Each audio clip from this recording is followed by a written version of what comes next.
c'est l'une des fêtes les plus importantes du calendrier musulman. Au Sénégal, la Tabaski, au-delà de sa portée spirituelle, déclenche une véritable effervescence économique à tous les niveaux de la société. Premier acteur de cette dynamique, le mouton, symbole du sacrifice, il est au cœur de toutes les attentions et tensions.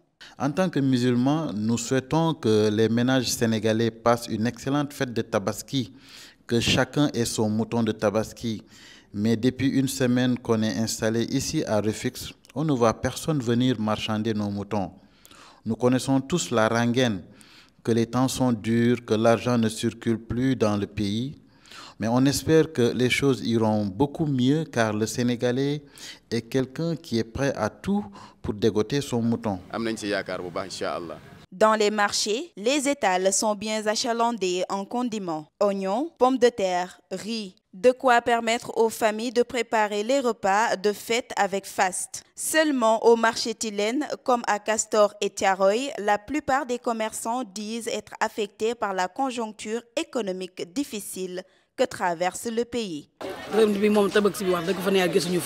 Pour cette fête de Tabaski, nous n'avons vraiment pas vu de clients. Le marché n'est plus comme avant car la marchandise peut être conservée jusqu'à 2 jours sans être totalement écoulée. On se lève à 5 heures du matin, on paye le transport pour venir ici afin de gagner sa vie, mais on vend peu. Et on aimerait bien que ça change de tournure pour que l'on puisse se retrouver dans le commerce. Le coût n'est pas trop cher car les oignons sont abordables, mais c'est peut-être la pomme de terre et les autres légumes qui ont connu une légère hausse sur les prix de vente. On peut dire que c'est la clientèle qui n'est pas trop en mouvement comme d'habitude. Pour bien préparer le festin, il faut être bien équipé. C'est le boom des marmites, couteaux et grilles prêts à l'emploi. Mais là aussi, les clients se font désirer. J'ai un stock d'ustensiles qui n'attendent que les acheteurs. Peut-être qu'ils sont occupés aux autres priorités. Mais les clients se font rares, ça c'est le constat qu'on peut faire. Rien ne bouge ici, comme vous le constatez. On espère qu'à 2 ou à 1 jour de la fête, ils passeront acheter ce dont ils ont besoin pour la grillade. La Tabaski, c'est aussi un moment faste pour l'industrie du textile qui met sur le marché des nouveautés toutes séduisantes les unes que les autres. Sauf que là aussi, le rush habituel des clients n'est pas encore en rendez-vous à seulement 3 jours de la fête. Cette année, la Tabaski est différente de celle des années précédentes, car les marchés battaient leur plein et les clients venaient en affluence. Mais actuellement, ce n'est pas le cas avec la situation du pays. Les clients veulent acheter, mais peut-être que les moyens ne sont pas encore réunis. C'est très difficile car on investit beaucoup pour mettre sur le marché les nouveautés et tendances en marchandises. Mais on rend grâce à Dieu car les hauts et les bas sont naturels dans la vie. Derrière chaque belle tenue portée le jour de la Tabaski, il y a souvent un tailleur qui a passé des nuits blanches, un sommeil perdu que les recettes au bout du compte peinent à combler. Les Sénégalais adorent s'habiller très bien à l'occasion de la fête de Tabaski, chose qui rend notre travail très prenant. On n'a presque pas de vie les veilles de fête tellement ils sont nombreux à faire leurs commandes et à exiger que les tenues soient prêtes avant le jour J. Mais moi, ce qui me fait mal, c'est que la plupart des clients n'est pas solvable.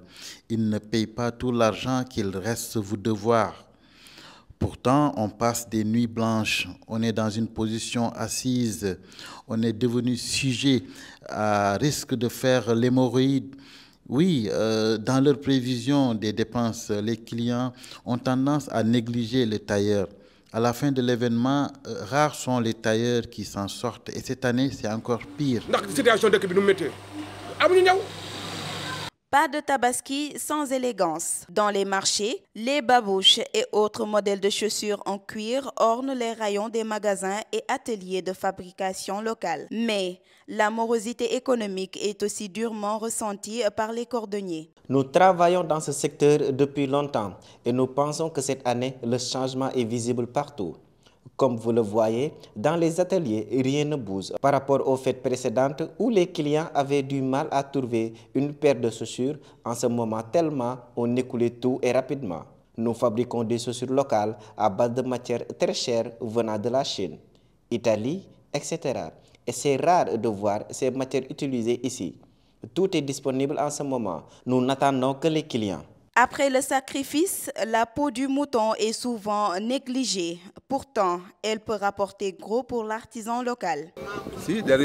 Les peaux de mouton sont le plus souvent achetées ici pour être transformées en Europe et revendues de nouveau au Sénégal. Et si l'État trouvait une stratégie pour mettre les peaux de mouton en œuvre, nous pourrions en produire et ce serait une richesse nationale. À la veille de la Tabaski, des milliers de Dakarois quittent la capitale pour rejoindre leur famille en région. Ce déplacement massif crée une explosion de la demande en transport. Les prix des billets flambent, les bus Ndiagandiaï et cette place sont bondés. Ce qui profite aux transporteurs qui réalisent souvent leur meilleur chiffre d'affaires annuel durant cette période. Pour maîtriser la flambée des prix du transport à la veille de Tabaski, la Société nationale d'Emdik a mis en place un dispositif spécial pour permettre aux Sénégalais de rejoindre leur famille sans frais supplémentaires. Entre spiritualité et stratégie économique, la Tabaski au Sénégal a pour habitude de générer chaque année des milliards de francs CFA. Une tradition qui nourrissait bien plus que les âmes. Hélas, le constat et les témoignages sont tout autres cette année.